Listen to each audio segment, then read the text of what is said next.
চট্টগ্রামের বাণিজ্যিক প্রাণকেন্দ্র আগ্রাবাদে ঘটে যাওয়া এক নজিরবিহীন ঘটনা নিয়ে, যেখানে নিজেদের জমানো টাকার জন্য একীভূত হওয়া ৫টি ব্যাংকের শাখায় তালা ঝুলিয়ে দিয়েছেন খোদ আমানতকারীরাই।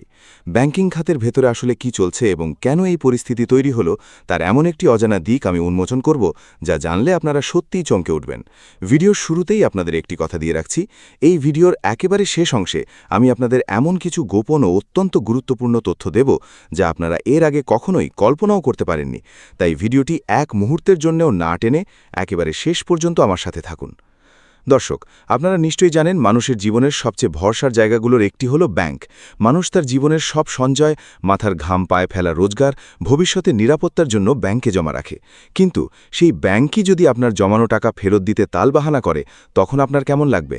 ঠিক এমন এক ভয়াবহ এবং হৃদয় বিদারক পরিস্থিতির সৃষ্টি হয়েছে চট্টগ্রামের আগ্রাবাদ এবং খাতুনগঞ্জে। সোমবার সকালের দিকে চট্টগ্রামের বাণিজ্যিক এলাকা আগ্রাবাদ এক অভূতপূর্ব বিক্ষোভের সাক্ষী হল। সকাল 10টা থেকে 11টার দিকে আগ্রাবাদ অ্যাক্সেস রোড এবং বাদামতলী মোড়ে জড়ো হতে শুরু করেন শত শত ভুক্তভোগী আমানতকারী এবং গ্রাহক। তাদের চোখে মুখে চরম ক্ষোভ আর হতাশা। তাদের একটাই পরিচয়, তারা সবাই সম্মিলিত ইসলামী ব্যাংক আমানতকারী অ্যাসোসিয়েশনের সদস্য। তারা প্রথমে বাদামতলী মোড়ে এক বিশাল বিক্ষোভ সমাবেশ করেন। এরপর তারা একটি মিছিল বের করেন। মিছিলটি আগ্রাবাদ অ্যাক্সেস রোড হয়ে প্রথমে এক্সিম ব্যাংকের সামনে যায়। সেখানে বিক্ষুব্ধ গ্রাহকরা ব্যাংকের শাখায় তালা ঝুলিয়ে দেন। এরপর তারা একে একে ইউনিয়ন ব্যাংক এবং ফার্স্ট সিকিউরিটি ইসলামী ব্যাংক পিএলসি এবং সোশ্যাল ইসলামী ব্যাংক সহ কয়েকটি শাখায় তালা দেন। এই ব্যাংকগুলো মূলত একীভূতকরণ প্রক্রিয়ার আওতায় থাকা ব্যাংক। আপনাদের সুবিধার্থে আমি ব্যাংকগুলোর নাম আবারও পরিষ্কার করে বলছি। এই সম্মিলিত ইসলামী ব্যাংক নামে একীভূত হওয়া 5 ব্যাংক হল ফার্স্ট সিকিউরিটি ইসলামী ব্যাংক, গ্লোবাল ইসলামী ব্যাংক, ইউনিয়ন ব্যাংক, সোশ্যাল ইসলামী ব্যাংক এবং এক্সিম ব্যাংক। দর্শক, আপনারা একবার চিন্তা করুন, একজন সাধারণ মানুষ কতটা দেয়ালা পিঠ ঠেকে গেলে নিজের টাকা রাখা ব্যাংকে গিয়ে নিজের হাতে তালা মারতে পারে। এই বিক্ষোভ চলাকালে আন্দোলনকারীদের কণ্ঠে ধ্বনিত হতে থাকে তীব্র ক্ষোভের স্লোগান। তারা স্লোগান দিচ্ছিলেন, তুমি কে আমি কে, আমানতকারী আমানতকারী। তারা আরও বলছিলেন, হেয়ারকাট মানি না এবং আমানত নিয়ে টালবাহানা চলবে না চলবে না। শুধু তাই নয়, এই সময়ে শতাধিক গ্রাহককে অত্যন্ত আবেগপ্রবণ হয়ে একটি স্লোগান দিতে দেখা যায়, যা শুনলে যে কারোর বুক কেঁপে উঠবে। তারা বলছিলেন, ব্যাংকে আমার টাকা, আমি কেন রাস্তায়? সত্যিই তো, নিজের কষ্টার্জিত টাকা ব্যাংকে রেখে আজ কেন তাদের রাস্তায় নামতে হবে? এই বিক্ষোভ শুধু শাখায় তালা দেওয়ার বুদ্ধিই সীমাবদ্ধ ছিল না। গ্রাহকরা আগ্রাবাদে ওয়ার্ল্ড ট্রেড সেন্টারের সামনে মানববন্ধন করেন। সেখানে দ্বিতীয় তলায় সোশ্যাল ইসলামী ব্যাংকের শাখার সামনেও গ্রাহকদের বিক্ষোভ করতে দেখা যায়। পরিস্থিতি এমন পর্যায়ে পৌঁছায় যে নিচ তলায় একীভূত হওয়া ইসলামী ব্যাংকগুলোর একটি আঞ্চলিক কার্যালয়ের কাছে পুলিশ মোতায়েন করতে হয়। কিন্তু গ্রাহকদের ক্ষোভের আগুন এতই তীব্র ছিল যে এক পর্যায়ে বিক্ষোভকারীরা ওই আঞ্চলিক কার্যালয়েও তালা ঝুলিয়ে দেন, যার ফলে ভেতরে থাকা বেশ কয়েকজন ব্যাংক কর্মকর্তা কিছু সময়ের জন্য অবরুদ্ধ হয়ে পড়েন। এখন প্রশ্ন হলো, কেন এই পরিস্থিতি তৈরি হলো? আমানতকারীদের মূল দাবিগুলো আসলে কি? আন্দোলনকারী গ্রাহকরা অত্যন্ত স্পষ্টভাবে তাদের দাবিগুলো তুলে ধরেছেন। তাদের প্রধান দাবি হলো, আমানতের ওপর মুনাফা কেটে নেওয়া বা মুনাফা স্থগিত করার যে সিদ্ধান্ত নেওয়া হয়েছে তা অবিলম্বে বাতিল করতে হবে। ব্যাংকিং ভাষায় যাকে হেয়ারকাট বলা হচ্ছে, গ্রাহকরা তা কোনোভাবেই মেনে নিতে রাজি নন। তাদের দ্বিতীয় এবং সবচেয়ে গুরুত্বপূর্ণ দাবি হলো, তাদের জমানো টাকা ফেরতের পূর্ণ নিশ্চয়তা দিতে হবে। পাশাপাশি টাকা উত্তোলনের ক্ষেত্রে যে সীমা নির্ধারণ করে দেওয়া হয়েছে তা পুরোপুরি তুলে নিয়ে স্বাভাবিক লেনদেন চালু করতে হবে। গ্রাহকদের আস্থা ফেরাতে ব্যাংকগুলোকে কার্যকর পদক্ষেপ নিতে হবে। আন্দোলনকারীরা জানিয়েছেন, তারা হঠাৎ করেই রাস্তায় নামেননি। নিয়ম অনুযায়ী তারা এর আগে সরকারের বিভিন্ন পর্যায়ে স্মারকলিপি দিয়েছেন। কিন্তু অত্যন্ত পরিতাপের বিষয় হল, বারবার স্মারকলিপি দেওয়ার পরও তারা কোনো পর্যায়ে থেকেই কোনো ধরনের প্রতিকার পাননি। আর কোনো উপায় না পেয়ে বাধ্য হয়েই এখন তারা শাখায় শাখায় তালা ঝোলানো কর্মসূচি পালন করছেন। তারা কঠোর হুঁশিয়ারি দিয়ে বলেছেন, এই সমস্যা দ্রুত সমাধান না হলে সামনে আরও বড় এবং কঠোর কর্মসূচি আসতে যাচ্ছে। এই আন্দোলনের প্রভাব কতটা ভয়াবহ তা আমরা ইউনিয়ন ব্যাংক আগ্রাবাদ শাখার ম্যানেজার কায়সারুল আলমের কথা থেকেই বুঝতে পারছি। তিনি তার অসহায়তা প্রকাশ করে বলেছেন, সব গ্রাহক একসাথে টাকা তুলতে আসলে টাকা দেওয়া তো সম্ভব না। আমরা বিষয়টি ঊর্ধ্বতন কর্তৃপক্ষকে জানিয়েছি। আমার স্বাভাবিক লেনদেন চলছে, তবে আন্দোলনের কারণে স্বাভাবিক কাজ ব্যাহত হচ্ছে। তার এই বক্তব্য থেকেই বোঝা যায় যে ব্যাংকগুলো বর্তমানে কতটা তারল্য সংকটের মধ্য দিয়ে যাচ্ছে এবং গ্রাহকদের আস্থার সংকট কতটা চরমে পৌঁছেছে।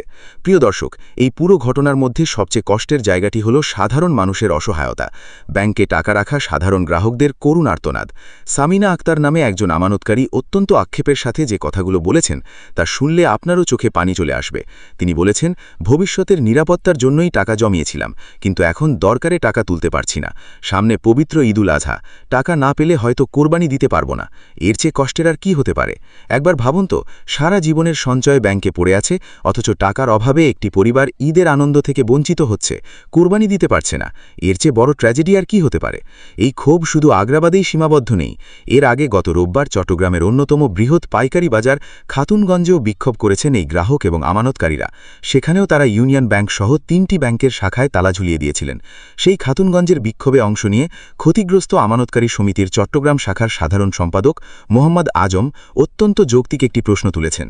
তিনি বলেছেন, গ্রাহকরা আদৌ তাদের টাকা ফেরত পাবেন কিনা, একীভূত ইসলামী ব্যাংকের নামে নাকি আলাদা ব্যাংকের পরিচয়ে টাকা দেওয়া হবে, সে বিষয়ে কোনো স্পষ্ট ব্যাখ্যা নেই। আমরা আমাদের টাকার নিশ্চয়তা চাই। তার এই প্রশ্নটি আজ প্রতিটি আমানতকারীর মনের প্রশ্ন। ক্ষতিগ্রস্ত আমানতকারী সমিতির প্রধান আবুল কালাম আজাদও সাংবাদিকদের কাছে তার চরম হতাশার কথা ব্যক্ত করেছেন। তিনি বলেছেন, জীবনের সব সঞ্চয় আমরা নিরাপত্তার জন্য ব্যাংকে রেখেছিলাম, আর এখন নিজের টাকা তুলতেই রাস্তায় নামতে হচ্ছে। সামনে ঈদ, পরিবারের নানা দায়িত্ব আছে, আমরা দ্রুত আমাদের আমানত ফেরত চাই।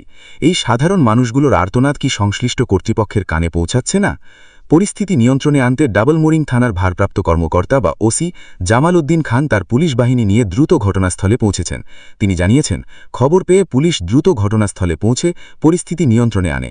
তালাগুলো খুলে দেওয়া হয়েছে এবং কোনো অপ্রীতিকর ঘটনা ঘটেনি। পুলিশের হস্তক্ষেপে হয়তো সাময়িকভাবে তালা খোলা হয়েছে, কিন্তু গ্রাহকদের মনের ভেতরে যে অবিশ্বাসের তালা লেগে গেছে, সেটা কে খুলবে? দর্শক, আমি ভিডিওর শুরুতেই আপনাদের কথা দিয়েছিলাম যে একেবারে শেষে আমি আপনাদের এমন কিছু গোপন এবং গুরুত্বপূর্ণ তথ্য দেব যা আপনারা এর আগে কখনোই কল্পনাও করতে পারেননি।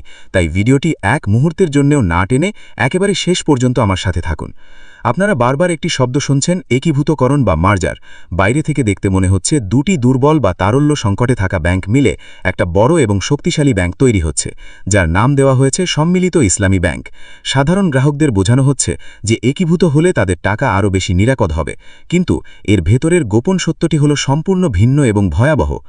আসল সত্যটি হলো, যখন একাধিক আর্থিকভাবে দুর্বল বা তারল্য সংকটে থাকা ব্যাংককে একীভূত করা হয়, তখন ম্যাজিকের মতো তাদের ফান্ড বা টাকা বেড়ে যায় না, বরং তাদের বিশাল অঙ্কের খেলাপি ঋণ এবং লোকসানের বোঝাও একীভূত হয়ে যায়। আপনারা বিক্ষোভে একটি স্লোগান শুনেছেন, হেয়ারকাট মানি না। এই হেয়ারকাট শব্দটির পেছনের গোপন রহস্য কি আপনারা জানেন? আন্তর্জাতিক ব্যাংকিং নিয়মে হেয়ারকাট মানে হলো, ব্যাংক যখন দেউলিয়া হওয়ার উপক্রম হয় বা চরম লোকসানে পড়ে, তখন ব্যাংককে বাঁচানোর জন্য আমানতকারীদের জমানো টাকার একটি অংশ বা মুনাফা চিরতরে কেটে নেওয়া হয়। অর্থাৎ ব্যাংক তার নিজের লোকসানের দায় সাধারণ গ্রাহকদের ঘাড়ে চাপিয়ে দেয়। আপনাকে হয়তো বলা হচ্ছে যে শুধু মুনাফা স্থগিত করা হয়েছে, কিন্তু ভেতরে ভেতরে যে পরিকল্পনা চলছে তা হলো ব্যাংকের বিশাল অঙ্কের ঘাটতি মেটানোর জন্য দীর্ঘমেয়াদে আপনাদের আমানতের লাভের অংশ এবং কিছু ক্ষেত্রে মূলধনের একটি অংশ অবলোপন বা রাইট অফ করার আইনি পথ তৈরি করা হচ্ছে। এটাই হলো সেই গোপন সত্য যা কোনো ব্যাংক কর্মকর্তা বা কর্তৃপক্ষ আপনাদের সরাসরি বলবে না।